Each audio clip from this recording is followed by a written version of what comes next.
أعوذ بالله من الشيطان الرجيم بسم الله الرحمن الرحيم السلام عليكم ورحمة الله وبركاته. Hifz dərsləri Bəqərə surəsi 29-cu ayəmiz, onun tərcüməsi.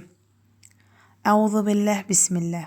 Huvə, o kişi cinsində, əlləzi, o kəsdir ki, huvəlləzi, o kəsdir ki, xaləqa, yarattı, ləkum, sizin üçün, hər nə varsa, hər bir şey, fi dadə şəkilçisi, əl-ard, yəni yer, fil-ard, yəni yerdə, cəmiən, yəni hamılıqla, yaxud hamısını, bura qədər tərcümə etsək, o kəsdir ki, yarattı sizin üçün hər nə varsa hamısını yer üzündə, yaxud yerdə.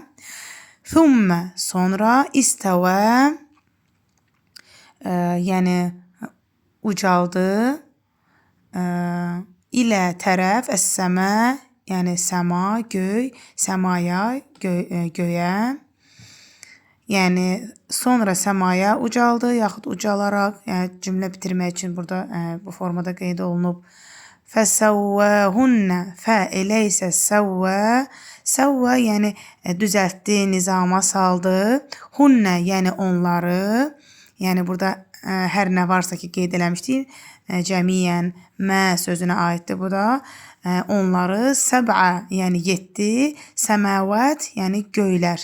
Səbə səməvət, necə biz Azərbaycanca deyirik, 7 göyün qatı, 7 qatın göyü, yəni bu formada.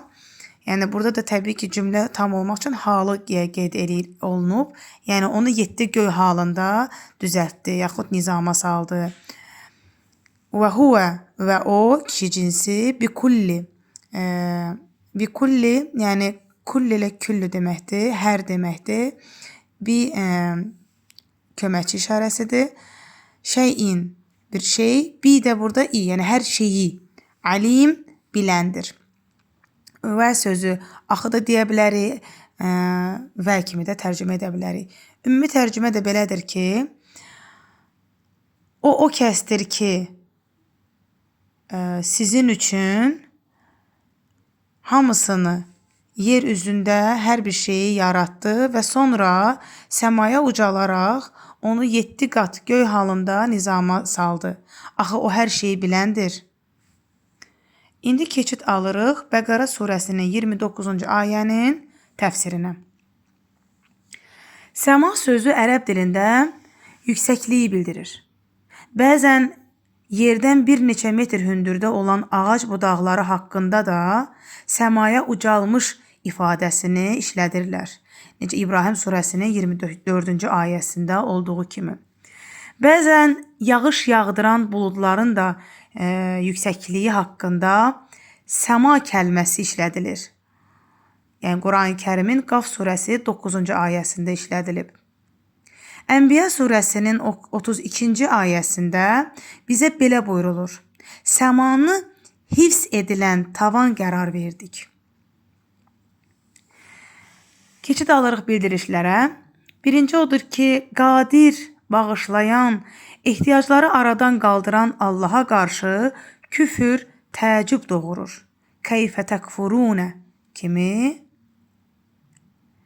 İkinci, varlıq aləmi insan üçün xəlq olunmuşdur. Xaləqa ləkum. Daha doğrusu, xaləqa ləkum, bəli. Xaləqa ləkum ayədə elə qeyd olunmuşdu. Üçüncü, varlıq nizamında bir məqsəd vardır. Dünyanın yaranışı tədbir və hikmətli plan əsasında baş tutmuşdur. Dördüncü də budur ki, təbiətdə heç bir varlıq əbəs yaradılmamışdır. Sadəcə biz onlardan istifadə yolunu bilmirik. Beşinci bildiriş budur ki, əsas odur ki, xüsusi bir dəlillə qadağan olunmayan hər bir şey insan üçün mübahdır. Altıncı, dünya insan üçündür. İnsan dünya üçün yox. Yəni Allah dünyanı insan üçün yaradıb. Amma bizi dünya üçün yox. Yeddinci, insan elmi baxımdan elə bir məqama çata bilər ki, bütün təbiətin ətalarından istifadə edər. Varlıq aləminin sirlərini açıb, onu özünə ram edər. 8-ci bildiriş. Yerin ətaları hamının istifadəsi üçün, yəni hamının istifadəsi üçündür.